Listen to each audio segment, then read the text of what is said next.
Kembali di Sapa Indonesia akhir pekan, saudara. Ratusan rumah di Desa Karangligar, Karawang, Jawa Barat terendam banjir luapan Sungai Citarum. Imbasnya, lebih dari 300 warga terdampak dan mengungsi ke sejumlah tempat.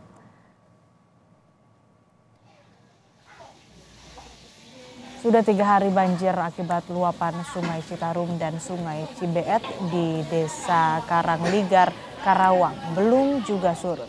Banjir justru meninggi selain merendam rumah sebanyak 100 rumah lebih.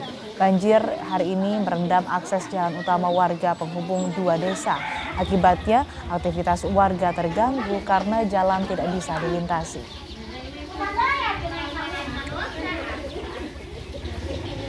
Hari Sabtu tanggal 1 Februari ini setak airnya, tidak ada penurunan maupun peningkatan. Warga yang rumahnya masih terendam sejak kemarin masih bertahan di pengungsian sampai saat ini. Alhamdulillah ini ada dapur swadaya masyarakat ya, dan semalam pun kita udah suplai logistik ke Desa Karangligar sendiri udah kita kirim. Dari mana, Pak? Dari BPBD. Informasi terkini kondisi banjir di Karawang, Jawa Barat kita tanyakan pada jurnalis Kompas TV Adi Wahadi. Adi, pagi ini bagaimana kondisi banjir di sana? Apakah sudah surut? Lalu bagaimana dengan warga dan kondisi akses jalan?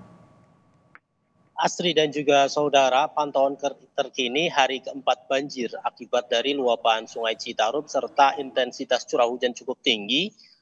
Kami pantau di jalan ini sudah mulai ada penurunan ketinggian air, sehingga kami lihat sejak tadi pagi sudah ada beberapa kendaraan yang coba melintas meski dengan harus didorong dan serta upaya lainnya agar bisa tetap beraktivitas dari dan menuju ke lokasi pekerjaan maupun aktivitas lainnya. Sementara itu berdasarkan data yang kami terima dari pemerintah Desa Karangligar, sudah ada penurunan jumlah rumah juga yang saat ini terendam. Total hari ini sekitar 60 rumah yang masih terendam banjir dengan ketinggian air mulai dari 50 cm hingga 70 cm.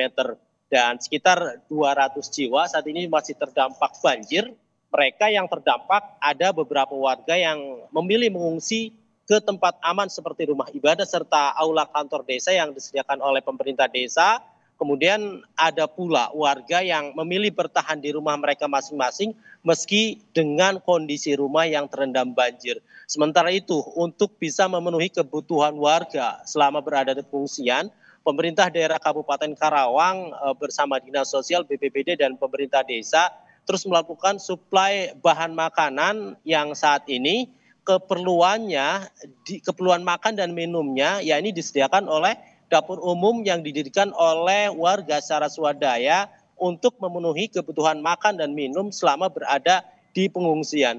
Astri dan juga saudara, banjir yang merendam Desa Karangligar serta akses jalan menghubungkan Desa Sukamakmur dan Desa Karangligar hingga kini masih terendam. Dan ini merupakan efek dari intensitas curah hujan di wilayah Kabupaten Karawang dan hulu Sungai Citarum dan Sungai Cibeet yang masih terus terjadi. Tadi malam hujan pun terjadi cukup lama, mulai dari kemarin hingga dini hari tadi baru berhenti, dan ini berpotensi akan menimbulkan kembali meningkatnya kondisi banjir di desa ini. Oleh karena itu pemerintah desa, BPBD, Dinas Sosial hari ini kembali melakukan kewaspadaan mengingat tadi malam dan saat ini pun kondisi cuaca mendung, agar kemudian warga ini tetap waspada dan berhati-hati mengingat kondisi cuaca belum stabil dan masih turunnya hujan. Astri. Baik, meski sudah surut tapi kondisi cuaca di sana masih mendung, warga harus waspada dan terus kemudian bergotong royong membersihkan sisa-sisa material banjir yang tersisa. Terima kasih laporan lengkap Anda jurnalis Kompas TV Adi Wahadi langsung dari Karawang, Jawa Barat.